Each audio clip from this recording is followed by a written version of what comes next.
قربانی کرنے میں تمہارا ہی فائدہ ہے۔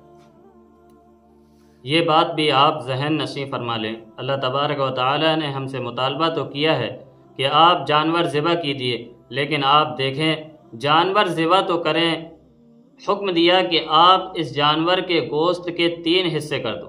اللہ پاک کو نہ اس کے گوشت کی ضرورت ہے، نہ خون کی ضرورت ہے، نہ کھال کی ضرورت ہے، بس آپ اس کے 3 حصے کر دو اور 1 حصہ آپ فقراء میں تقسیم کریں گے تو بھی آپ ہی کا فائدہ ہے، آپ ہی کو ثواب ملے گا، کیونکہ جب کسی فقیر کے گھر میں گوشت جائے گا آپ ہی کو اجر اور ثواب ملے گا۔ دوسرا حصہ آپ رشتہ داروں کو دیں، اس میں بھی 3 فائدے ہیں۔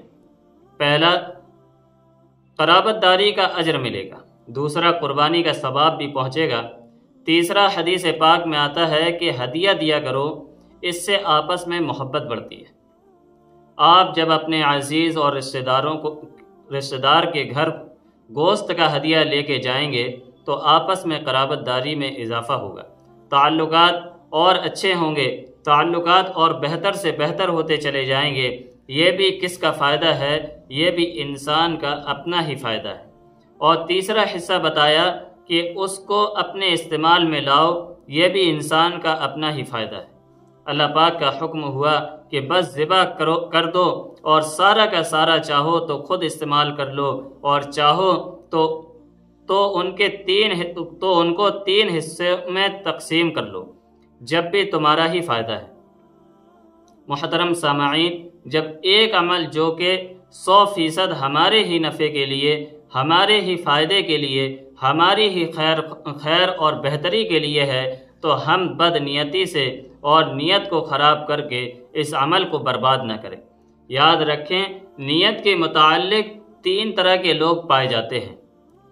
پہلی قسم، ایک مجمع وہ ہوتا ہے کہ جو عمل کر رہا ہوتا ہے، نیت خراب ہوتی ہے، اور جب نیت خراب ہو گئی اس عمل پر کوئی بھی اجر نہیں ملے گا۔ حدیث پاک میں آتا ہے کہ کوئی عمل ایسا ہوتا ہے جو خالص آخرت کا عمل ہے، نماز آخرت کا عمل ہے، لیکن اگر نیت خراب ہو گئی تو اب یہ خالص دنیا کا بن گیا، کچھ بھی اس پر اجر نہیں ملے گا، کوئی فائدہ نہیں ملے گا۔ اسی طرح سے صدقہ خالص آخرت کا عمل ہے، لیکن اگر نیت خراب ہو گئی اجر انسان کا ضائع ہو جائے گا۔ تو ایک نیت کے اعتبار سے وہ لوگ ہیں کہ جو خراب نیت کرتے ہیں، جس سے ان کا عمل خراب ہو جاتا ہے۔ دوسری قسم کہ یہ وہ لوگ ہیں کہ جو اچھی نیت کرتے ہیں۔ یہ مجمع بھی بہت تھوڑا ہے کہ جو خیر کا عمل کرتے وقت نیک نیت کرے، یعنی اچھی نیت کرے۔ ایک مباح عمل میں بھی اگر اچھی نیت کریں گے تو اجر ملے گا۔ مثلا اپنی اولاد سے پیار و محبت میں بھی اگر سنت کی نیت کرے گا تو اجر ملے گا۔ اور تیسری قسم یہ ہے کہ ان دونوں سے زیادہ مجمع وہ ہوتا ہے جو بے نیت ہوتا ہے، کوئی نیت ہی نہیں ہوتی، خیر کا کام کرتے وقت، اچھا کام کرتے وقت کوئی نیت ہی نہیں ہوتی، اگر بے نیتی ہوئی تو اس پر بھی اجر اور ثواب نہیں ملے گا۔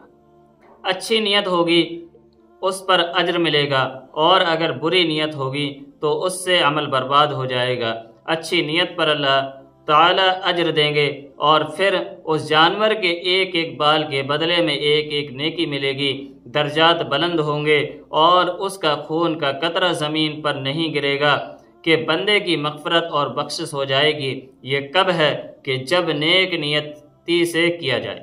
اور یہ جانور پلسرات پر سواری بنے گا، یہ کب بنے گا؟ کہ جب نیک نیتی سے کیا جائے۔